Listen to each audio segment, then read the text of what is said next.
Baik, selamat siang anak-anak. Kita lanjutkan pelajaran IPS kita hari ini dengan materi market atau pasar. Nah, anak-anak, materi market atau pasar ini adalah ujung dari materi ekonomi yang sudah kita pelajari sebelumnya, ya. Sebelumnya kita kan sudah belajar tentang human needs and scarcity, kemudian economic motive, principles, and terakhir adalah supply and demand. Nah, anak-anak, materi market atau pasar ini bisa dikatakan adalah materi yang bersifat aplikatif dari materi-materi ekonomi yang sudah kalian pelajari. Nah, materi pasar ini bisa fokuskan menjadi dua bagian ya. Yang pertama kita akan mempelajari tentang fungsi dari pasar tersebut dan jenis-jenis pasar.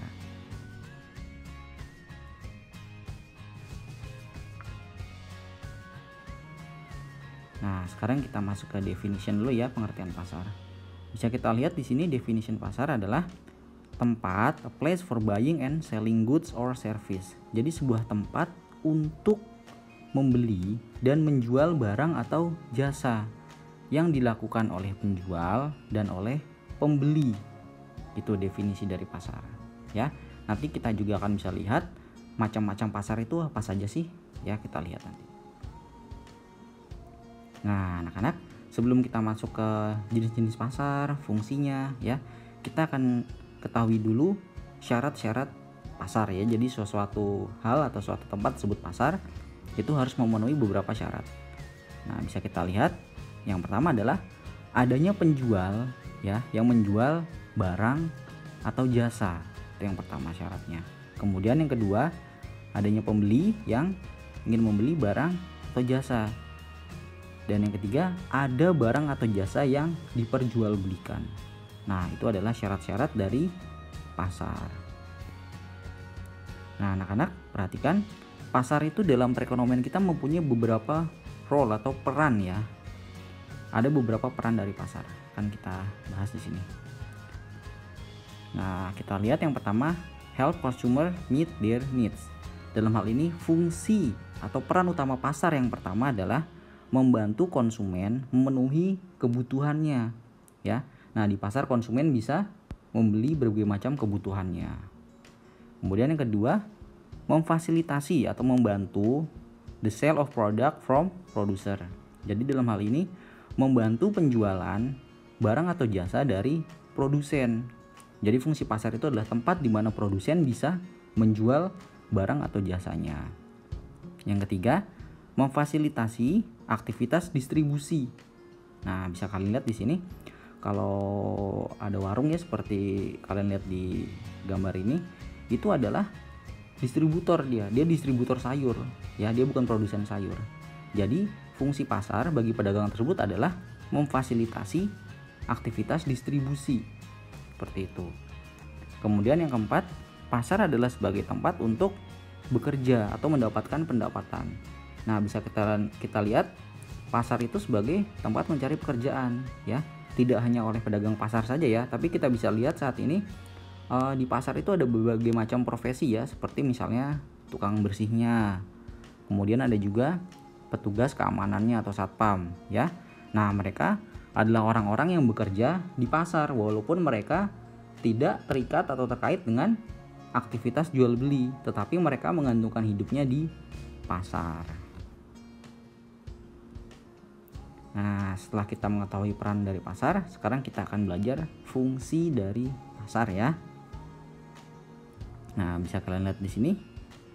Ini adalah gambar yang sering kalian lihat kalau kalian jalan-jalan ke mall ya, biasanya, atau supermarket itu menjelang hari raya, buy two get one free. Nah, ini salah satu fungsi pasar. Kita lihat. Pasar adalah sebagai media promosi ya. Media promosi oleh produsen maupun oleh distributor ya. Jadi di pasar, produsen dan distributor ya mendapatkan tempat untuk mempromosikan barang dagangan mereka. Tuh, fungsi pasar yang pertama adalah sebagai media promosi. Kemudian yang kedua, nah, lihat ada gambar truk ya. Ini kaitannya dengan fungsi distribusi. Nah, fungsi pasar selain sebagai tempat promosi juga sebagai tempat distribusi ya. Distribusi barang dari produsen ke konsumen itu pasti selalu melalui pasar ya. Kecuali kalau dari produsen langsung ke konsumen ya, direct distribution. Tapi kalau indirect itu pasti melewati pasar. Seperti itu. Kemudian yang ketiga ini adalah fungsi yang paling penting dari pasar adalah pasar sebagai tempat pembentukan harga ya. Nah, di pasar itu terjadi tawar-menawar antara produsen dengan konsumen ya. Nah, price formation. Kurva ini sudah pernah kalian pelajari di week 6 kemarin ya. Nah, ini adalah kurva keseimbangan harga. Kurva keseimbangan harga adalah harga pasar yang terbentuk dari aktivitas permintaan dan penawaran. Di pasar terbentuklah sebuah harga ya, harga pasar yang disepakati oleh penjual maupun pembeli. Artinya dalam hal ini pasar adalah sebagai tempat menentukan harga suatu barang dan jasa gitu. Nah, setelah kita mengetahui peran dan fungsi dari pasar, sekarang kita masuk ke jenis-jenis pasar. Nah, anak-anak perhatikan, jenis-jenis pasar itu bisa dibagi menjadi beberapa tipe ya. Yang pertama adalah berdasarkan tipe dari barang atau jasa yang dijual ya. Nah, yang pertama adalah consumer goods market atau pasar yang menjual barang-barang kebutuhan bagi konsumen. Nah, di pasar ini dijual barang-barang kebutuhan sehari-hari seperti makanan, minuman, pakaian ya. Jadi berbagai macam kebutuhan manusia itu ada di consumer goods market. Yang kedua adalah production goods market atau pasar produksi. Nah, anak-anak perhatikan antara kedua pasar ini mempunyai dua hal yang berbeda ya. Kalau consumer goods market itu menjual barang-barang yang bisa langsung dikonsumsi. Tapi kalau production goods market itu adalah pasar yang menjual faktor produksi. Barang-barang faktor produksi. Bisa kita lihat di contohnya di gambar. Ini misalnya ada pekan raya penjualan traktor ya. Traktor itu adalah benda atau barang yang dijadikan faktor produksi, misalnya di bidang pertanian. Nah, di pasar itu dijual barang-barang faktor produksi. Jadi bukan barang-barang yang langsung digunakan oleh masyarakat. Nah, contoh lainnya dari pasar faktor produksi adalah bursa tenaga kerja ya.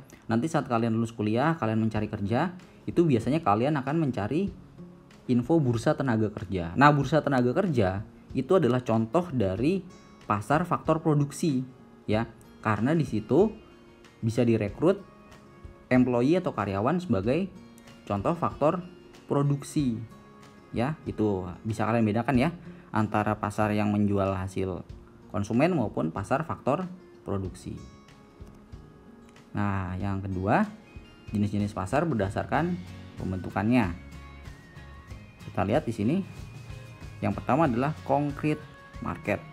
Nah, artinya concrete market itu adalah pasar yang menjual barang-barang yang berbentuk konkret. Bentuk konkret itu apa sih?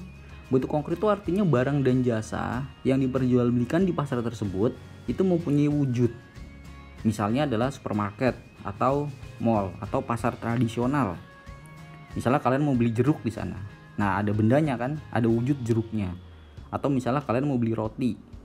Ada kan wujud rotinya. Nah, itu disebut juga concrete market atau pasar yang mempunyai wujud. Nah, satu lagi adalah kita lihat sini abstract market atau pasar abstrak. Nah, maksudnya pasar abstrak di sini adalah pasar yang memperjualbelikan barang dan jasa, tetapi wujud barang dan jasanya tidak ada di pasar tersebut. Contohnya adalah Bursa Efek Indonesia, ya. Pasar yang memperdagangkan saham-saham atau valuta asing. Atau contohnya lagi adalah pasar modal. Nah, di pasar modal itu diperjualbelikan modal, ya. Tetapi modal yang sesungguhnya tidak beredar di pasar tersebut, ya. Tapi hanya berupa efek-efek atau catatan-catatan dalam pasar tersebut, ya. Bisa kalian bedakan kalau concrete market adalah pasar yang mempunyai wujud barang dan jasa yang diperjualbelikan, sedangkan abstract market wujudnya tidak terlihat, ya, seperti itu. Nah, kita lihat jenis pasar lagi berdasarkan struktur atau pembentukannya. Nah, yang pertama adalah perfect competition market atau pasar persaingan sempurna. Nah, anak-anak perhatikan ini pasar persaingan sempurna. ya. Ini adalah sebuah pasar ya di mana ada banyak penjual dan banyak pembeli. Contohnya adalah pasar perdagangan air mineral yang ada di Indonesia. Bisa kalian lihat di sini. Ada berapa macam merek air mineral? Ada Aqua, Amidis, Nestle, Alto, ya, ada banyak sekali. Nah, masing-masing dari produsen pasar air mineral, mereka tidak bisa serta-merta menentukan harga. Yang menentukan harga adalah antara penjual dan pembeli melalui mekanisme pasar. Nah, harga yang terbentuk di perfect competition market itu biasanya berdasarkan kurva keseimbangan harga itu. Jadi harga ditentukan oleh mekanisme pasar. Nah, kebalikannya adalah kita lihat di sini imperfect competition market atau pasar persaingan tidak sempurna. Nah, dalam hal ini Mister ambil contoh monopoli. Bisa kalian lihat ya di gambar. Ini contoh monopoli di Indonesia adalah pasar listrik. Nah, bisa kita ketahui bersama bahwa listrik di Indonesia hanya dilakukan atau dijual oleh satu buah institusi atau satu buah produsen, yaitu perusahaan listrik negara. Nah, PLN dalam hal ini karena dia berlaku sebagai satu-satunya penjual, maka PLN berhak untuk menentukan harga. Harga yang terbentuk di pasar listrik Indonesia tidak terbentuk dari mekanisme pasar, tetapi ditentukan oleh penjual, dalam hal ini PLN, ya. Jadi kalau kita lihat di berdasarkan strukturnya, perbedaan antara perfect competition market dengan imperfect competition market adalah mekanisme harga yang terbentuk. Jika perfect competition market terbentuk oleh harga pasar, maka imperfect competition market ya terbentuk tidak melalui harga pasar, tetapi ditentukan oleh penjual, seperti itu, ya.